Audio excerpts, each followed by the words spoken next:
What's up, ladies and gentlemen? Showtime is Blazer Game with King's Critiques, and we're back. We're Call of the Night. Last episode, Nazuna started to learn quite a bit, or not learn about her past, but be truthful about the past to Ko. And here comes the crazier part about that. The woman she knew 10 years ago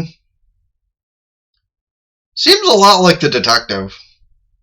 Like, troubled past with a vampire, looks exactly like her, even with the detective get-up and sweater. She gifted her father the same Zippo that she uses. Was all this a coincidence? Suppose we'll see. Let me know your thoughts in the comment section like I said at the end of the last one, or save it till the end. In either case, hit the like button, subscribe, let the whole video run for the length of the watch time because it's highly appreciated and helpful, and let's get started.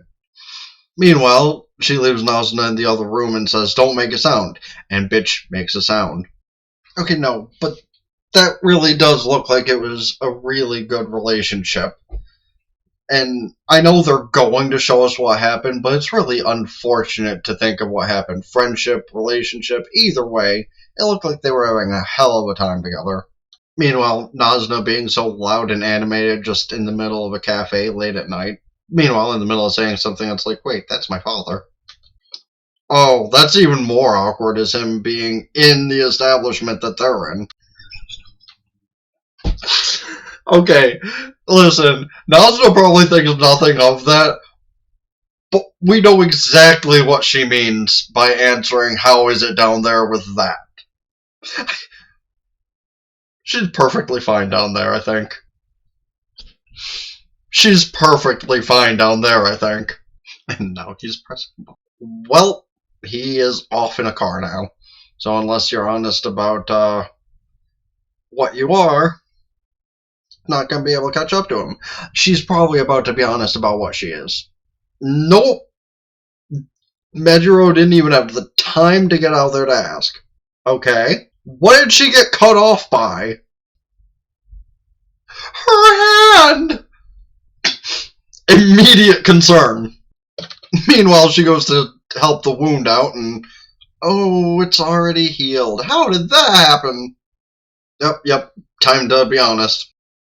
So is she going to cast full doubt even with the proof? Well, mostly, apparently, based on what we learned about Nazuna now. What she knew back then was, yeah, that. But meanwhile, she learns about the way to turn into a vampire, and she's like, I have to fall in love with one? Shit. Well, we got that half already. Okay, fuck you.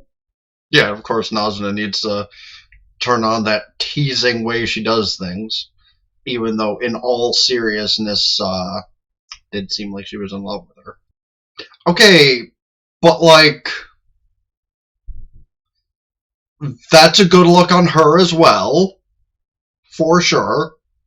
Like, she's not quite as gifted as Mejiro the detective, but and it's not a good thing to have that attitude. I mean, it's good they didn't yell at her. It's not good that they didn't say anything in theory, because, I mean, in all reality, a 17-year-old girl being out questionably probably usually involves some sort of illicit activity. And granted, it could have been, but it wasn't as illicit as, it very well might have been if it were like a thing in the States. Because listen, let's be honest, teenagers going out on their own late at night in the States over the past probably 40 years, that's never been a good thing. But again, the fact that the parents didn't even question where she was for her to say she was out with a friend, that's different. Well, for somebody who doesn't show a lot of empathy, Nazuna knew how to react to somebody crying in front of her pretty quickly. Because that's really about all you can do most of the time. So, Nazuna did offer to turn her. So did she actually? And maybe the detective isn't all she seems to be, hence the whole my thought process before about them being each other's weaknesses.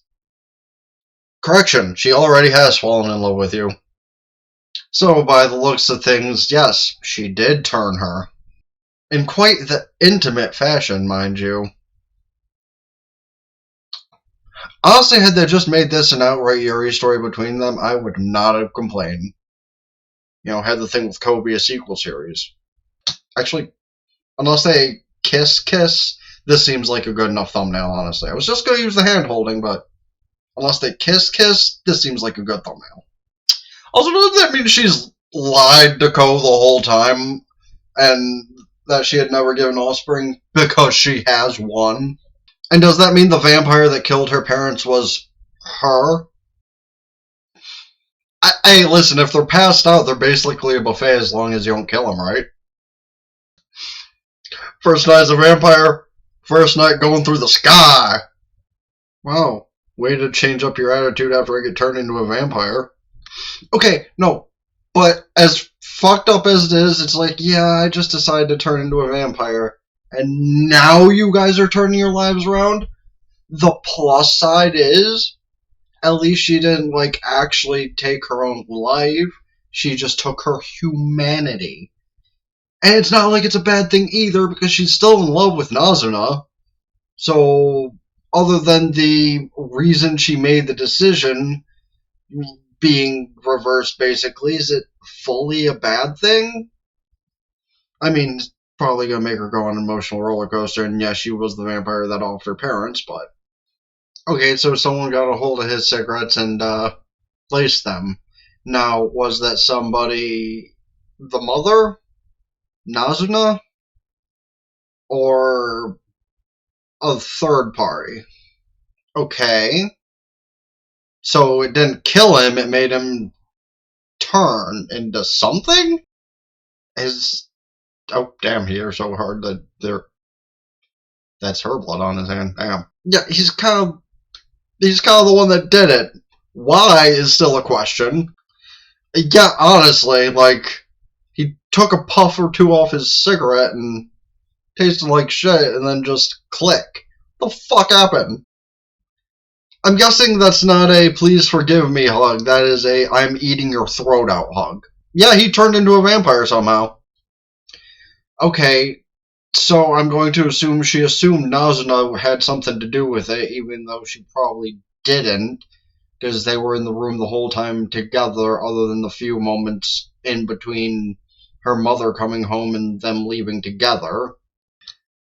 But wouldn't that also leave potential that maybe the woman that went to meet up with him might be a vampire? And maybe that person is also the one who cut off Nazuna following him? So, does she kill her father, who apparently turned, again, assumedly through the woman he went to go meet that night, hence why breaking it off with her was so easy? Or does Nazuna break in and kill him for her to defend her? And that's probably about the time where she started to think of personal effects meant something to the vampires. And now present day with the detective. Okay, it's not present day, it was what happened after the fact with the father. So is she about to look at Nazuna and blame her for what happened? Or is she about to actually ask questions normally? Probably the former.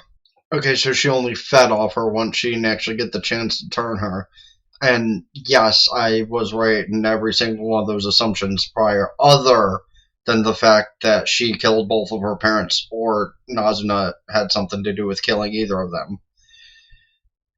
It was the unrelated party that turned her father that was to blame with the situation turning into what it did, because domino effects are a real motherfucker like that sometimes. And now, it all comes full circle. Right. So, Nazuna didn't turn her, so that So she is still human, so she can still die like a human. That's at least good on their end. But the realization that she was her old best friend might be a little stinging. Or was she aware of that the whole time? She was just trying to avoid telling Ko that. Because honestly, I could have assumed it was something similar to that the whole time, but I didn't know it was that exactly, to where her and the detective used to be friends, borderline lovers even, and because a third party turned her father into a vampire and all that shit went down, yeah. But, like, does that give her a reason to treat Nazuna like shit? Nazuna had nothing to do with it. She was actually her friend. She actually was, like, gonna try and do what she was trying to do with Ko. So, like, was there even an issue with Nazuna? Like, couldn't she have found out which vampire turned her father? Because clearly that was what went down. So,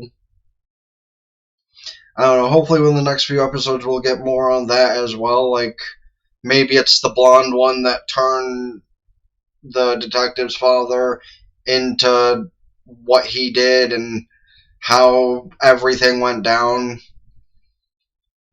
And, yeah, let me know your opinions on that, because for now, I'm going to assume maybe the dark secret held within the higher-ups that we see on screen is exactly that. That maybe, like, the blonde one or something is the one who turned her father. But let me know your thoughts on it, as well as about any other shows, movies, etc. I should check out. This is Next is Nora Channel. Please don't forget to hit the like button, subscribe to the other stuff in the description. Ring bells, like Facebook, follow Twitter, and Blue Sky. Keep updated with things. I haven't shared stuff to there in a hot minute. I need to go back doing that. Though, maybe it really doesn't help that much. We'll see. Either way, do all that. Go, TikTok, Patreon, full unedited visual and audio stuff I upload here. Twitch, subscribe for benefits. Go to Twitch Prime for free helps for the short, this for the long. Until next time, been the Blazer King with King's Critiques. Sign out, ta-ta for now. Peace.